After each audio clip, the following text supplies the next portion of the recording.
It'll be just a few moments before we begin while we admit people and allow permissions to record. So in just a few moments, we will begin.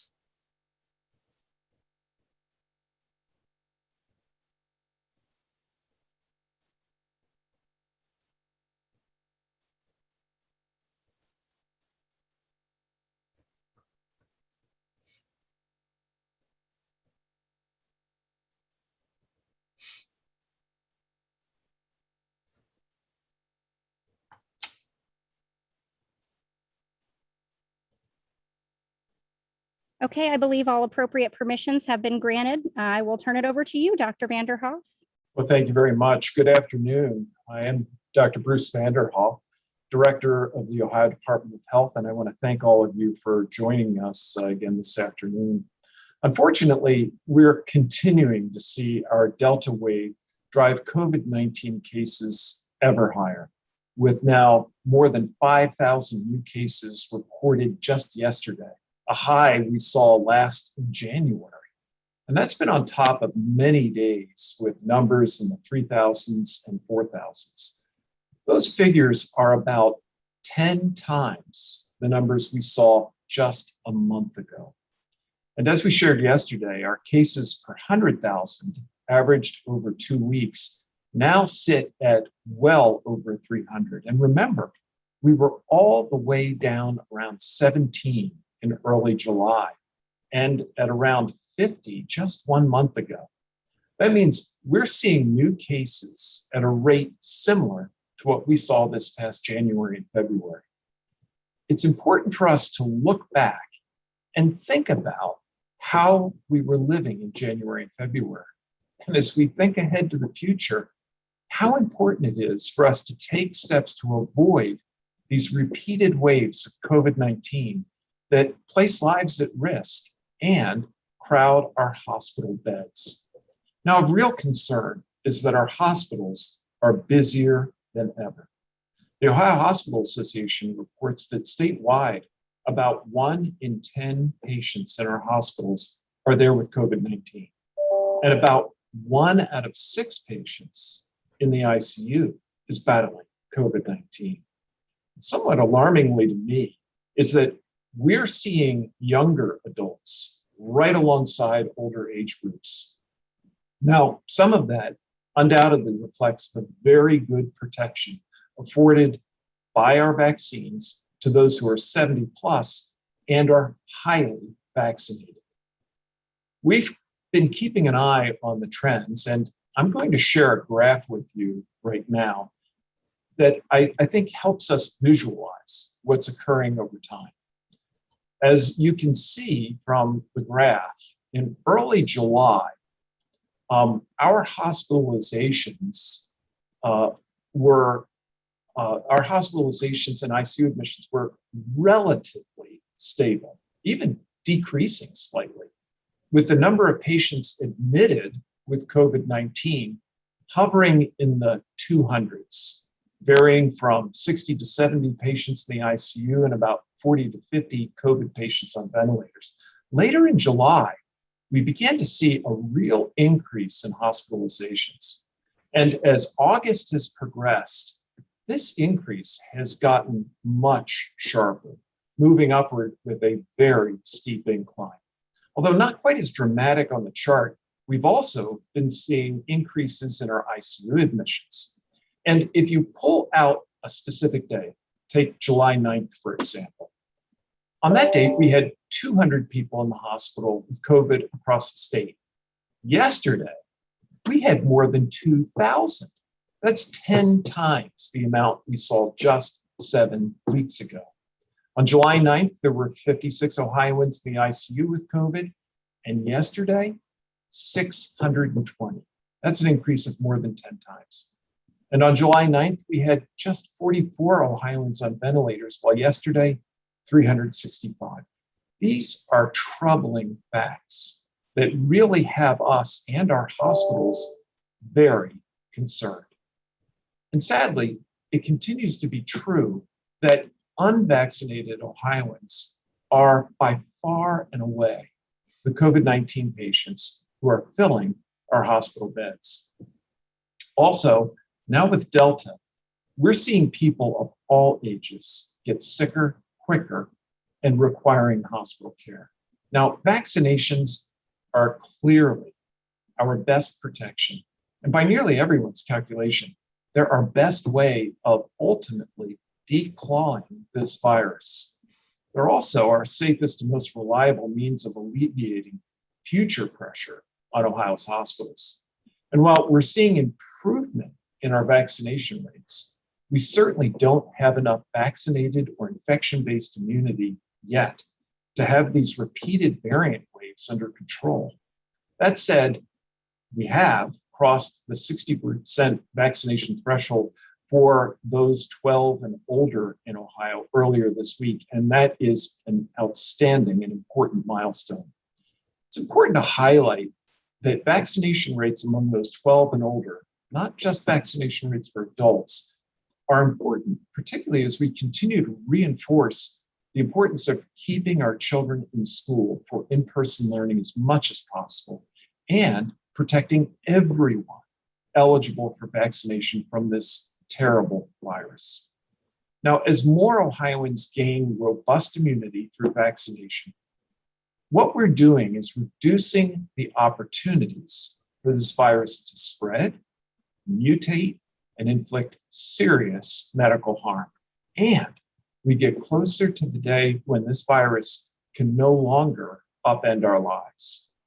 Today, I'm joined by the physicians who are the hospital zone leads for our state and have helped to guide our regional COVID-19 response in hospitals throughout this pandemic.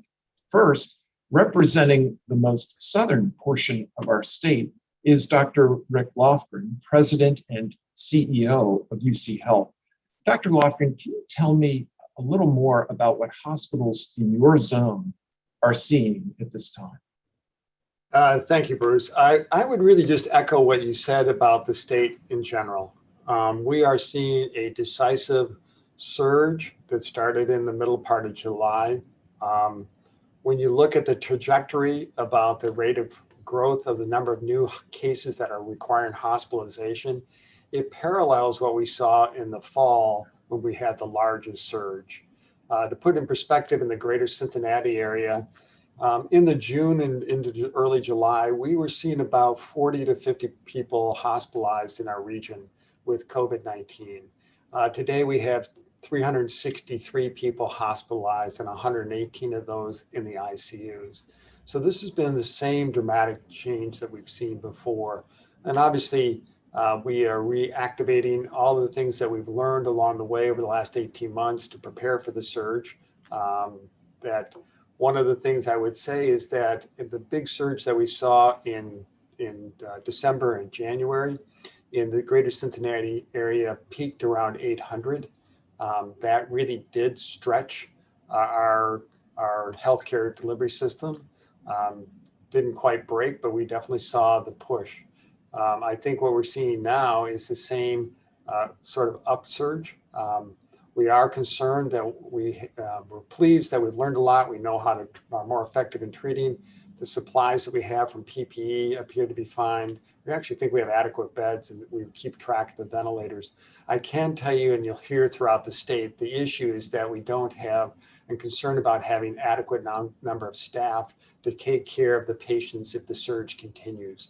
You know, the big surge last fall and into the winter, you know, the workforce here who were truly heroes rose to the occasion, working overtime and extending themselves and stretching themselves. And since that time, we've unfortunately lost people who are who opted out of the field. Plus, people are just tired, and really the ability to stretch is really taxed at this point in time. The other two things that I would just echo is that we're seeing definitely younger patients We're seeing people who are hospitalized who are in their 20s and 30s who have no pre-existing medical conditions related to this Delta virus, as well as we're seeing in some pediatric cases as well. The vast majority of people are unvaccinated. We have seen patients hospitalized with what we call breakthrough, meaning that they're vaccinated, but they did acquire it. Most of those people have significant underlying immune deficiencies, which really speaks to the fact that the vast majority of people that are acquiring the disease to the point that they require hospitalization are in fact unvaccinated individuals. Thank you. Thank you very much, Dr. Loughren, for that update. Next, we're joined by Dr. Andy Thomas, the Chief Clinical Officer at the Ohio State University Wexner Medical Center. Dr. Thomas, what are you seeing among hospitals in the more central portion of our state? Thank you for the question, Bruce. I would really echo a lot of what both you and Rick have just shared. We do zone-wide calls with over 40 hospitals and health systems across the 3 regions of the state that are in Zone 2. We do those every Monday, Wednesday, and Friday at 9 a.m. And we had cut down to once a week prior. We've had to increase the cadence of those, mainly because we were fielding all sorts of requests and concerns, everything from a hospital that had run out of BiPAP machines, a way to deliver oxygen to patients just short of being on a ventilator, and we needed to get them some supplies. Similar with high flow oxygen, when they had seen a rush of patients over a short period of time. We have one hospital that has taken their emergency preparedness tent out and are seeing their treat and release emergency department patients in a tent because their ER is so full of patients waiting for a bed. We had just today, one of our regional hospitals, it's a 19-bed emergency department. They had 11 patients boarding, waiting for an inpatient bed. Now, the good news is we have 40 hospitals and health systems in the zone. We were able to parcel out 2 or 3 of those patients to each of a number of hospitals that volunteered to take a couple extra. But I can tell you, in Central Ohio, the 3 large health systems, Mount Carmel, Ohio State, and Ohio Health, all of us are facing significant capacity challenges. We were busy with non-COVID patients prior to this, partly because people had put off care, partly because, frankly, people are showing up more acute or sicker than they have really ever in the past, I know, for here at Ohio State. So the lengths of stay for some of those patients are longer. But then to add COVID on top of that, your point earlier, Bruce, about 1 in 10 patients in the hospital in Ohio for any reason are there because they have COVID. To think just 30 days ago, it was 1 out of every 38 patients. That crowding out phenomenon in our ICUs going from 1 out of every 24 patients to 1 out of every 6 with COVID. It's going to eventually start to impact the ability of our systems to deliver routine care and have routine clinical operations. In fact, one of our major health systems, and this was in the news yesterday, has decided next week at 4 of their hospitals in the region, they're not going to be able to do elective cases, surgical cases. And we're not talking cosmetic things here. We're talking, medically necessary surgeries. Now they could be delayed or postponed for a couple of weeks. But if those surgeries require an inpatient bed, they're postponing them. That's a pretty major change. And really, to Rick's point earlier, it feels like where we were in mid-December.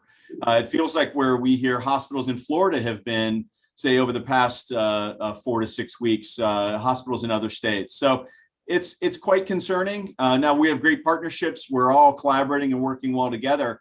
But this is going to be a difficult road if cases don't peak soon and hospitalizations peak soon. Thank you very much, Dr. Thomas. Finally, I'm joined by Dr. Robert Wiley, Chief Medical Operations Officer at the Cleveland Clinic.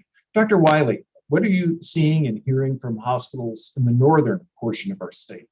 Thanks, Bruce, and certainly agree with the comments made by my colleagues in Zone 1 and Zone 2 in terms of the overall nature and your comments about the pandemic so far. Fortunately for Zone 1, the infection is coming up from the south. So we originally saw infection in Arkansas, Missouri, Louisiana, spreading from Texas all the way to Florida, and then coming up north, traveling through Tennessee, Kentucky, and then into southern Illinois, Indiana, and Ohio, and now spreading up to the mid to the northern parts of all of those states. So we have about half the beds and half the both regular nursing floor and ICU beds in Zone 1 in the state. And we're about 75 to 80% occupancy at this point, but it's climbing every day. So this morning we had over 900 patients in the zone. We had nearly 300 in our ICUs. And although our capacity may show 75 or 80%, that was the capacity before we started losing staff.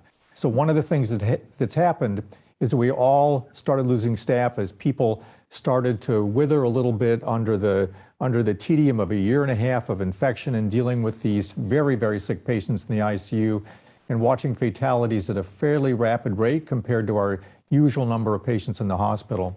I want to emphasize what Dr. Thomas said in terms of the other patients in the hospital. So we were already full with patients who were severely ill before this recent rise in COVID. And what we think happened is people deferred their care during the pandemic. Maybe they were afraid or reluctant to come to the hospital. Maybe they put off routine checks. And so illnesses, including cardiac disease, neurologic disease, et cetera, cancer, were caught a little later and is driving them to come into the hospital more often. That, coupled with this bulge in COVID patients, is really stressing the system a little bit.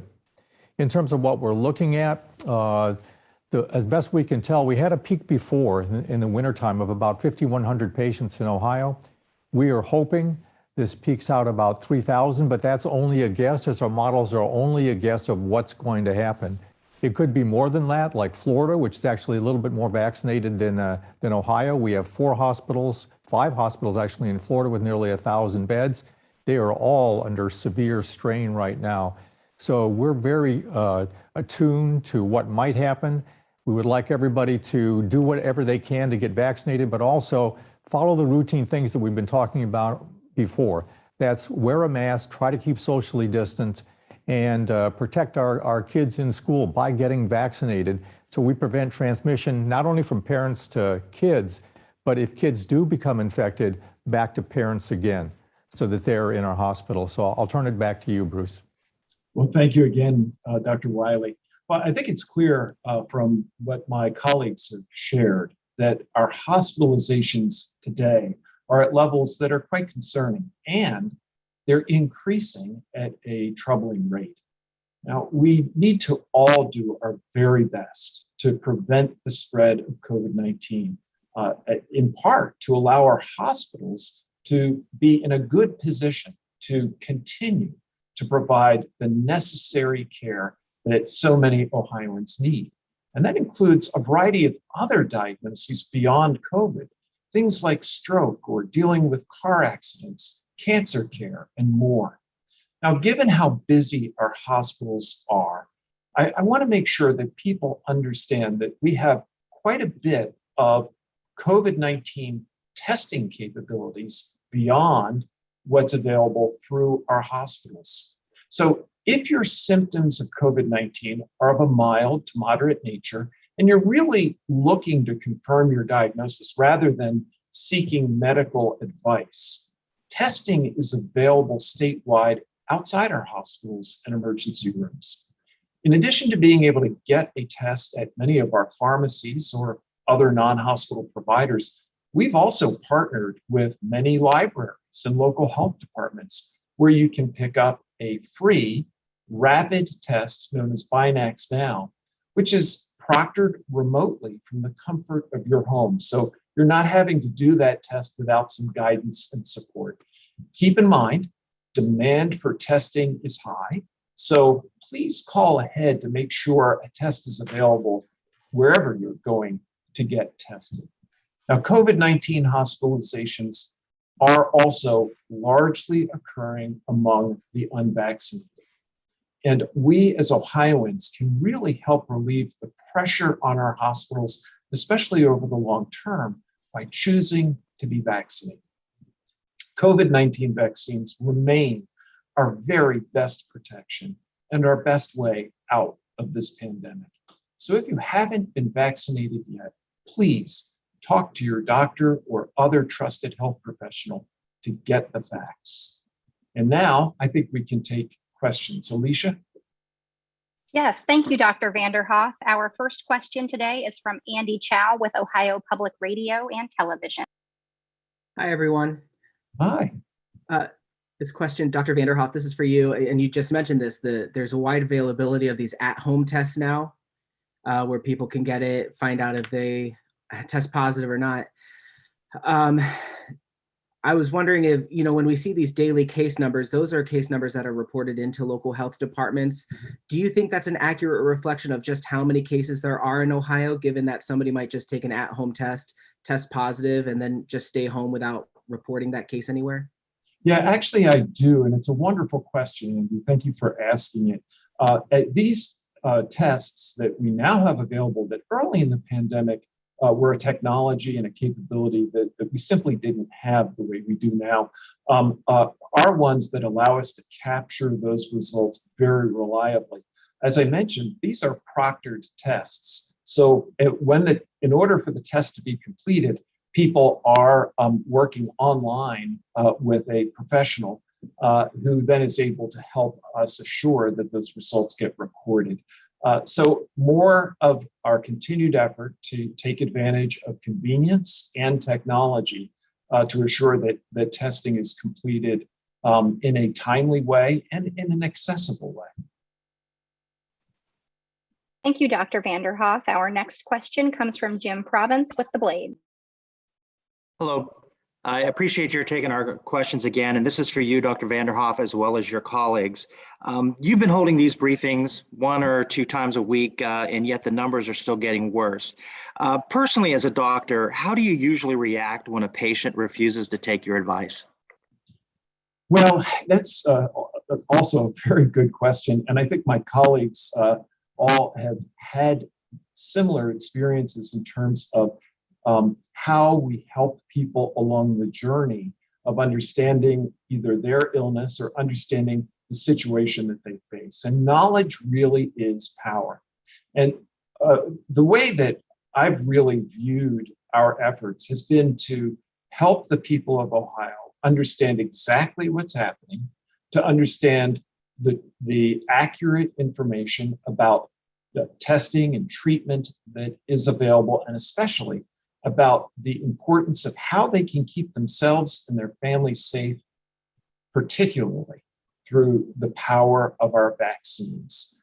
Now, of course, as doctors, we always want our patients to hear the message that we're sharing and take the steps that we think are in their best interests. But we also understand that in order for people to accept our treatment recommendations, we have to be patient. We have to continue to work with them to understand the information and why we are encouraging them in a particular direction. Let me turn to my colleagues. Anything that, maybe I'll start up north with Dr. Wiley, in part because he's also pediatrically trained and might be able to offer some of the perspective that also extends to our younger Ohioans who might be considering vaccination. Thanks, Dr. Vanderhoff. Glad to take that one on, because when you work within families and you're a pediatrician, you actually have 2 patients. You've got the actual patient sitting in front of you who could be a year or 2 old, or 17 or 18 or 19, and you usually have 1 or 2 parents in addition. I think it involves an honest conversation about what the concerns are with the parents as well as the patient.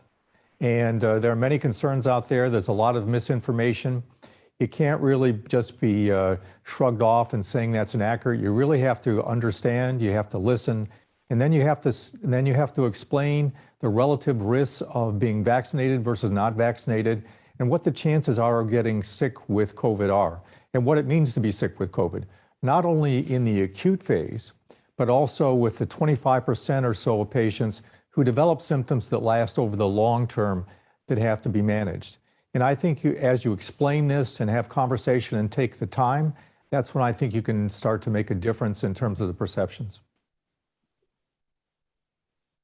Bruce, I would add to Bob's comment. I use the same approach that I would take if I was doing smoking cessation counseling or talking to someone about weight loss or other lifestyle changes. And the concept is you meet the patient where they're at. I find that most friends, most family members, most patients that I talk to, frankly, are just trying to put the information in context. They hear a lot of information. Actually, one of the benefits, I think, of how the media, most media have covered this is they're putting out a lot of good, positive, helpful, true, transparent information. It's great that our FDA and our CDC put out that information transparently. But if you don't have it in the proper context, that can be a problem. I had a similar conversation with one of our staff here at the medical center who had not been vaccinated, someone I've known for well over 2 decades. And frankly, she was just scared, pulled me aside in the hallway and said, will you talk to me for a couple of minutes about this? And she had big concerns about myocarditis with the mRNA vaccine. So it came out a few weeks ago that there is a risk of myocarditis or inflammation of the heart muscle after getting the mRNA vaccine. It's a risk of 1 in 50,000 patients. Tends to be mild, tends to go away on its own, doesn't cause any severe issues. But you have to realize that 1 in 50,000 sounds like it's high risk. But if you realize the virus itself, the risk is closer to 1 in 50 or higher. It's 1,000-fold more risky to let yourself get the virus than it is to get the vaccine. Plus, if you get the vaccine and are protected from getting the virus, to Bob's point, all those other side effects, brain fog, fatigue, missing 2 weeks of work, whatever it might be, don't happen either. So once you put that in context, a lot of people say, oh, well, that makes a lot of sense. There are people out there spreading disinformation that's frankly disrespectful to our communities, that the vaccine magnetizes you, there's a chip in it, all those things. I don't even, frankly, worry too much about trying to convince those folks otherwise. But it's really these people in the middle that have real questions. You meet them where they're at, you treat them with respect, don't be judgmental. And most of them, it's nice. I get a picture the next day or 2 days later with a copy of a vaccine card saying, thanks so much, Andy. No, Thank you. And Rick, anything you'd add? Yeah, I'd add, one of the things is that the Latin origin of the word doctor actually means to teach. So that it is about informing your patients. And a couple of things that both Bob and Andy talked about is you need to personalize it. These are raw statistics. How does it affect me? You got to get into understanding the choices, as Andy so eloquently said, and understand the trade-offs, which is not necessarily intuitive. And you really have to discover what are the latent anxieties. And those are the core of any sort of role that a physician plays, is that key role is actually to teach and to understand where they're at, what their latent concerns are, what their choices are, and what that means in terms of trade-offs. Thank you, Dr. Lofgren. Our next question comes from Titus Wu with the Columbus Dispatch. Hi. So during this press run, a lot of you mentioned about kind of these staffing shortages playing kind of a major role and you guys fearing kind of a new COVID-19 wave. One, I was wondering, I'm not sure if any of you had numbers or anything, but how on average, short-staffed is an Ohio hospital? And two, I was curious if any of the recent, vaccine mandates that, a lot of these hospitals have, recently put in, if that accelerated kind of the loss of staff. So thank you for that question. I'm going to turn maybe to Dr. Thomas to kick us off. Sure, I can comment on that. I think that the staffing issues that we're seeing started long before anyone announced any vaccine requirements. We've been hearing about this really since the mid-spring from a lot of our hospitals. It could be early retirements, it could be just people that are frankly burned out, and we've been having them work overtime by their choice, and now they're choosing to not do that. And it's not just nurses either. It's respiratory therapists, it's radiology technicians. It's really across the board. The toll that this has weighed on people with over the last 18 months is kind of incalculable in a way. I give the folks at the front line in all of our facilities just an immense amount of respect for what they've done and persevered through.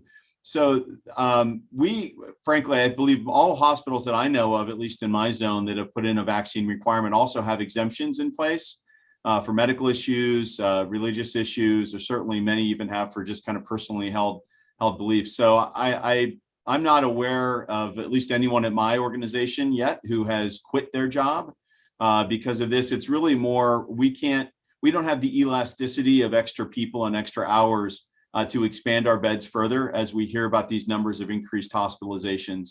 But these trends started long before vaccine requirements have come up over the past few weeks. I'll just add to that what Andy said is that, even before COVID, we were faced with chronic shortages of healthcare personnel, particularly nursing. The nursing has just risen to the occasion, but people have left the field. I can tell you that early in the greater Cincinnati area, I think there were like 1,600 nursing positions posted before this onslaught of surge and concerned about even the vaccines. I think it also what applies to is respiratory therapists. One of the things we've relied on in the past with this chronic shortage is as the nurses and others stepping up and taking extra shifts and working overtime and stretching themselves. And I can tell you that workforce is just tired. Over 20,000 people in Ohio, and considering the mortality and some of the people being younger now. And then we had to restrict visitation to try to keep other caregivers as well as other patients in the hospital safe. So people going through that experience of taking somebody through a terminal event without a lot of family support, and they're the ones providing almost all the support or sometimes all the support in an ICU, is difficult on individuals. And I think everybody did what they could. But as the pandemic stretched out, and particularly in this new wave, so we got to a place where we were pretty excited during the early part of the summer. The rates were pretty low. There weren't many people in the hospital. We took a breather just like everybody else did and thought maybe we're over this. But Delta hit in the United States in March. It became predominant a few months later, and then it's taken off in the United States. So I think what we're seeing is a reaction to this is coming again. It's very difficult to manage. It takes a lot of interpersonal skills and draws a lot out of people who are on the front lines. So I think that's part of it that we're seeing, in addition to being short-staffed before this pandemic ever started, like the others have said. Thank you all very much. Our next question is from Anna Huntsman with IdeaStream.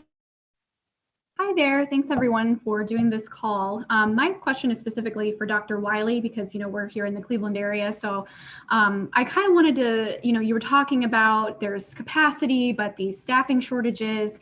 It sounds to me like I just want to know more about if you could speak to, are any of the hospitals needing to postpone elective surgeries? Is that something that we could see in the future?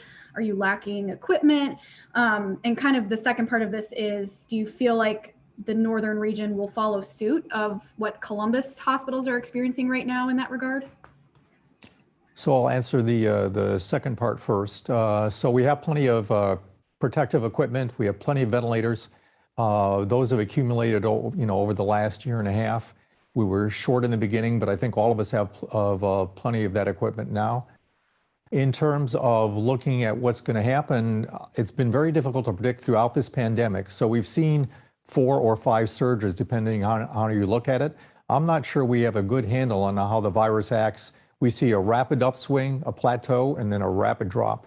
And we've seen this 4 or 5 times. The biggest and longest surge of about 6 months occurring in the winter time, November, December, January, February, March. The 2 other ones lasting about 90 days apiece. The biggest surge lasting about 180 days. We can't really explain any of it about why it started and why it went away. So we'll have to see what this means. Certainly, as I mentioned, in the southern states, it's already plateaued. It's actually dropping a little bit in the states most affected in the south. So hopefully it'll start to drop here. If it doesn't, I think we have enough staff right now. We also load balance, and I can't tell you how important that is among the hospitals in the zones. So if one hospital is full, we will shift patients to another hospital. We'll transfer people up from Columbiana County up to the Akron area, and from Akron to Cleveland, from Toledo to Cleveland, from Youngstown to Cleveland or Akron, just depending on where we need to load balance so that no individual hospital gets overwhelmed. And then in between zones, and Andy and I did this in the last couple days, was we started saying, can you take it? Can we take it? What's the best place for these patients to be hospitalized for the intensive therapy they sometimes need? So We talk frequently in terms of load balancing, and that's a big part of what we've done within the zone. So I think we're okay. We're going to keep our fingers crossed that we don't end up like some of the states in the South. I think if we got to the place, and right now nobody's deferring any cases in Zone 1.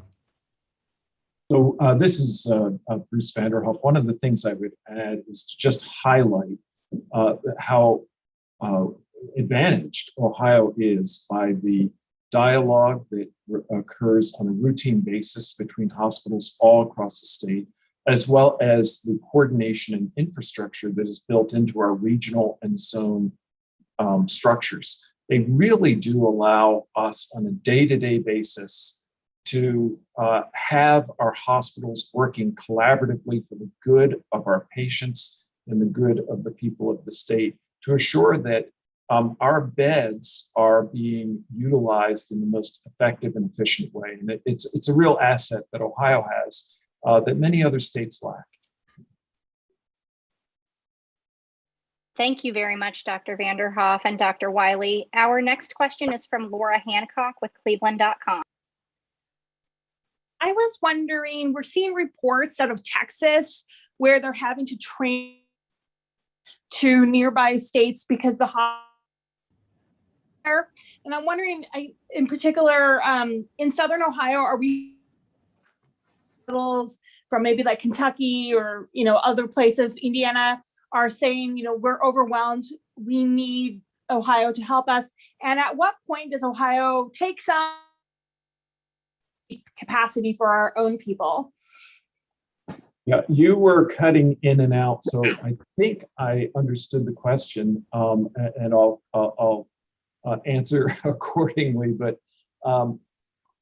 so when we're looking at the issue of how do we effectively within the state manage this kind of wave of COVID hospitalizations, a lot of how we do that very effectively is what I described just a few minutes ago. We have a very robust regional and zone-based structure that allows for hospital leaders across the state to be in regular dialogue with one another and to be thinking about the needs of our patients and assuring that that patient care occurs. It's actually one of the most robust structures of its kind in the nation. So that's something that happens behind the scenes that I think we can all be very, very proud of. And these three doctors play a very, very important role within their zones of the state in helping to assure that that infrastructure functions in a very effective manner. As far as the relationship with other states is concerned, we are in regular dialogue with at least I'm involved in regular dialogue with the health leaders of the other states.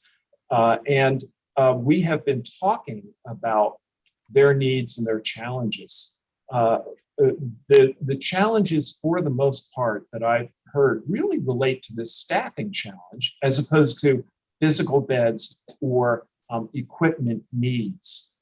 And they are significant and challenging issues.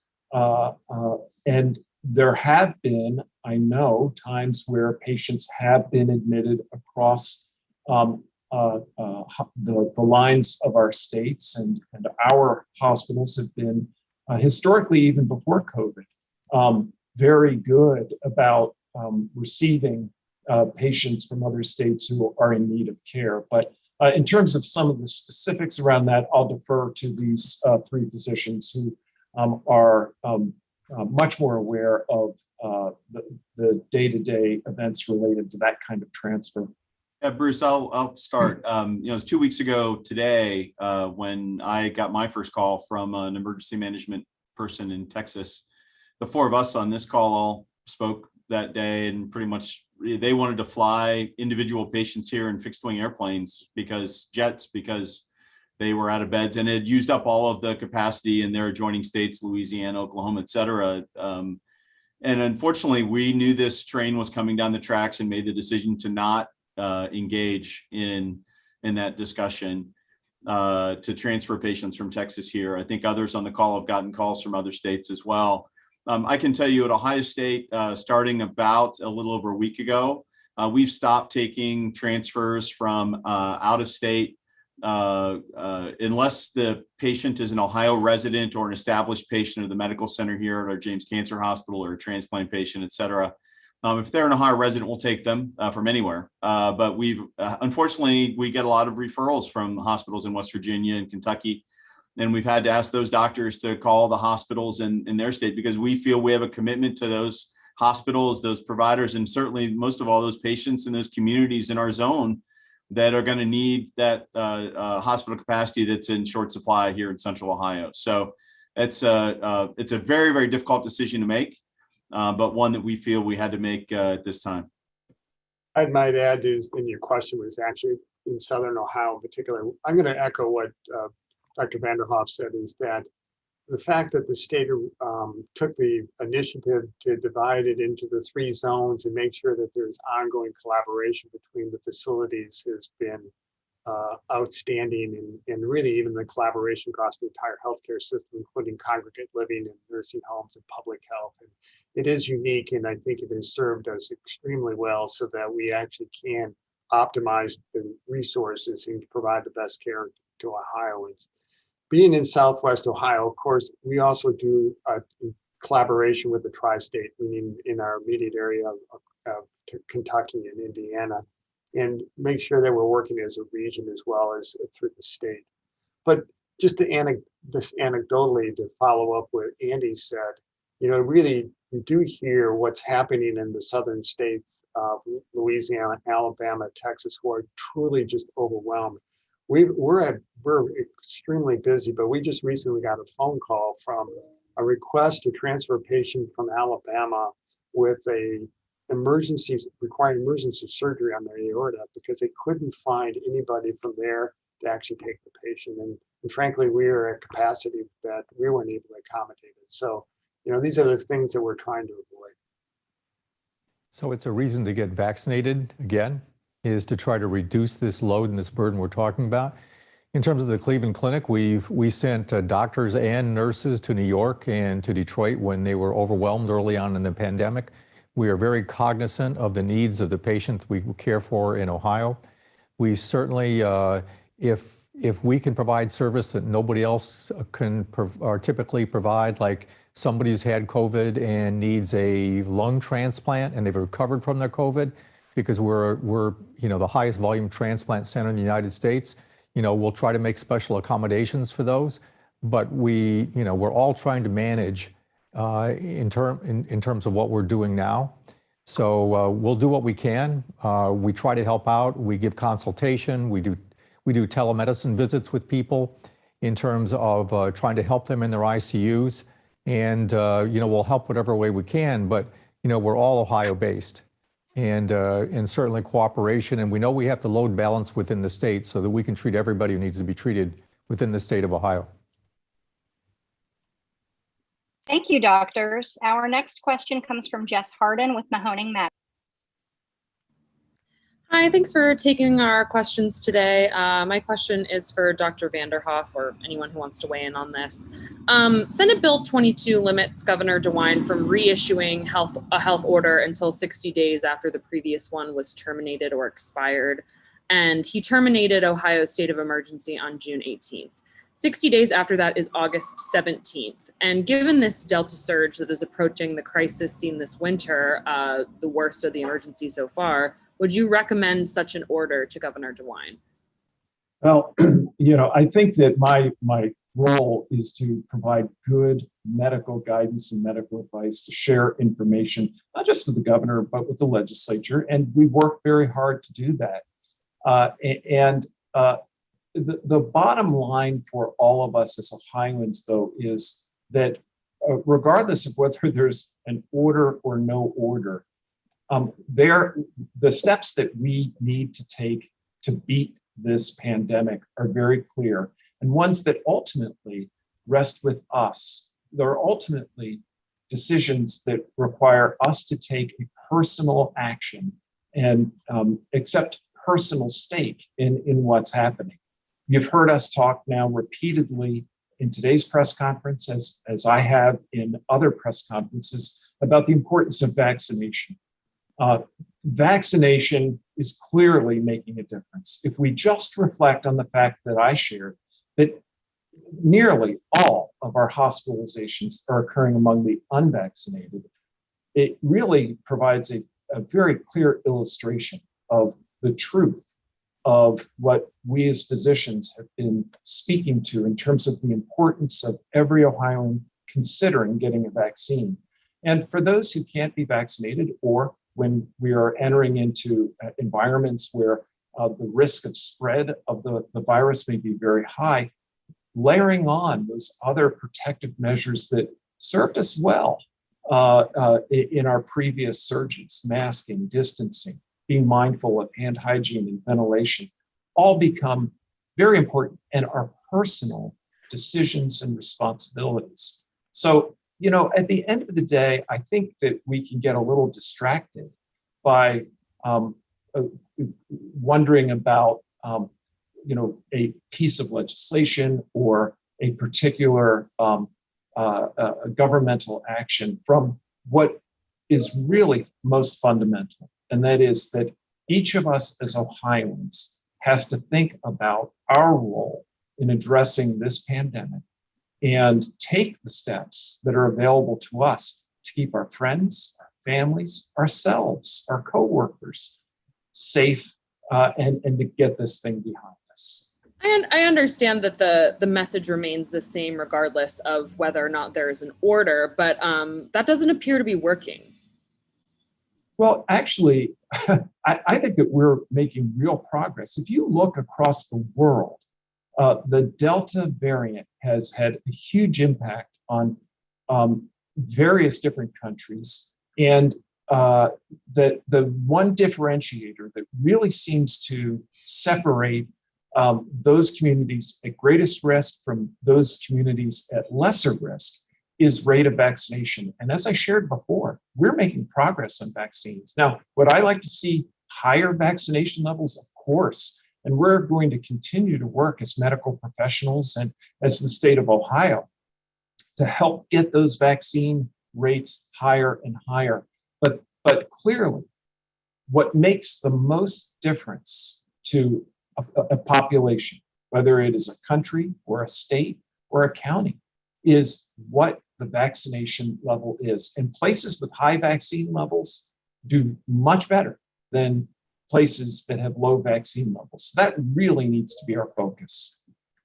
Thank you, Dr. Vanderhoff. Our final question today comes from Pete Grieve with Spectrum News. Hello, good afternoon. I was hoping to ask about monoclonal antibody treatments because we're seeing reports in the South that there's growing demand. Curious if that's the case in Ohio as well. And then also if you could just share which drugs specifically or drugs are being used. I can certainly begin that and say that yes, monoclonal antibody therapy does remain an important component of the treatment that is available for patients diagnosed with COVID-19, and our physicians and hospitals here in the state are in fact utilizing it to an increasing degree. We have very good supplies of the monoclonal antibodies available here in Ohio and are constantly monitoring to ensure that that supply remains adequate to serve the needs of the patients. I'll turn to my colleagues who are at some of the medical centers that are actually providing these treatments to speak a little bit more to the current available therapies.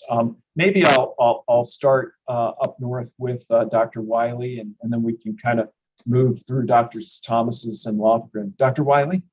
Certainly, we're using more monoclonal antibodies than we have in the past. Not only after patients start to get sick before they have much oxygen requirement, but also as a preventive measure for those who are more likely to get sick if they've been exposed. And we see more and more physicians becoming aware of the therapies, and we've actually increased the number of days of infusion. And we do it at Marymount Hospital as a central place within the Cleveland Clinic, as the other hospital systems are also using it throughout Zone 1. I know Andy has had a lot of experience with it. Thanks, Bob. We use at Ohio State, we use the Regeneron product. That was one of your questions. we were actually part of the clinical trials for the Eli Lilly product initially as well. So we've been involved even when it was in the study phase. We reopened our infusion center 2 weeks ago.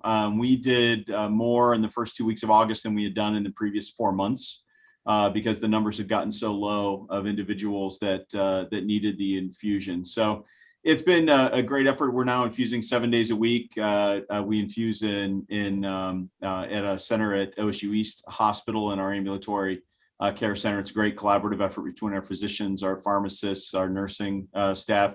The one thing I will say that's new over this past 2 weeks is providers, physicians will identify their patients who are at high risk. We have a consult process that goes through one of our pulmonologists, and the pharmacists get on the phone and call the patient. We're now seeing some unvaccinated patients turning down the monoclonal antibody treatment because they basically are saying, I didn't want to get vaccinated. I don't want any of this either. And when you think about short-sighted decisions, this is a medication that if you're high risk for admission to the hospital for severe disease from COVID, it can reduce your risk of admission by 70%. And people are turning down that treatment because I don't really understand why.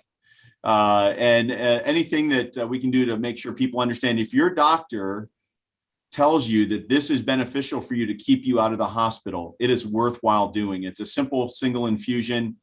It takes an hour or less. To Bob's point, we are working with some local nursing facilities on post-exposure prophylaxis. We don't have the capacity to do that internally in our medical center right now, but we're working with some local nursing facilities to stand up protocols. We're also working with the Ohio Department of Rehabilitation and Corrections, both for monoclonal infusions for positive patients as well as for post-exposure prophylaxis. Rick? Yeah, I would just echo what both Doctors Wiley and Thomas said, and that we have seen a real uptick in the use of the monoclonal antibody. But I think the real concern actually along there is we're not using it enough. And getting back to the story that Andy said is that, given the upsurge that we really are encouraging people that come who are eligible, who would really make a difference, that they really do get it. So we're spending some time and effort trying to make sure that we're reaching physicians and practitioners to really people understand this 70% reduction is very effective therapy. Bruce, the one thing I did want to come back to, you talking about with the surge and what can we as a community do. Obviously, what we can do to get this pandemic behind us is really get our vaccination rates up. But I would want to make sure we echo the fact that here and now, with the surge in place, what anybody can do is actually take those simple measures we know that work.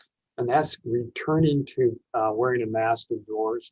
It actually applies if you're vaccinated or not vaccinated, since we've seen some breakthrough infections in vaccinated. They do better, but they still are concerned about the risk. And so I do want to say, vaccines are the way to go. That will make a huge difference. There is a delay in time. This is a here and now problem. Our emergency rooms are crowded. We're pushing the envelope. And really one of the things that is very simple is to return back to those things that we know that work.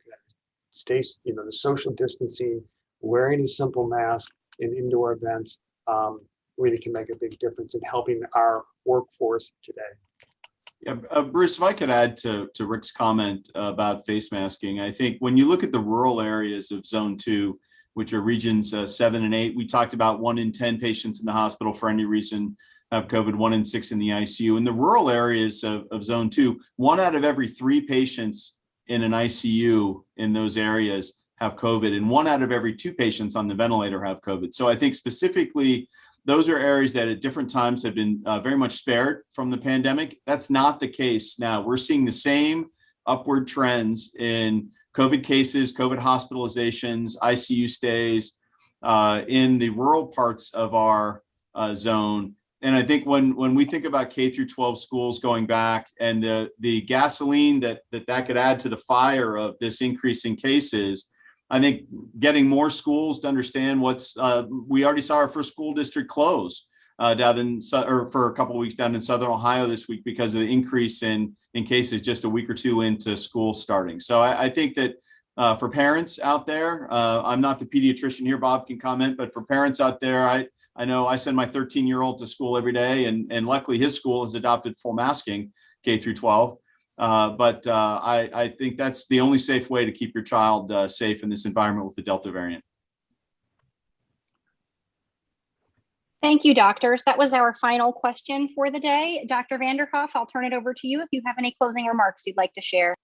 Thank you, Alicia. I just want to close by again thanking my three colleagues for taking time out of their schedules to help us share this message, and to all of you from the media for taking your time to hear these important messages and to help us share them more broadly across the state. Thank you.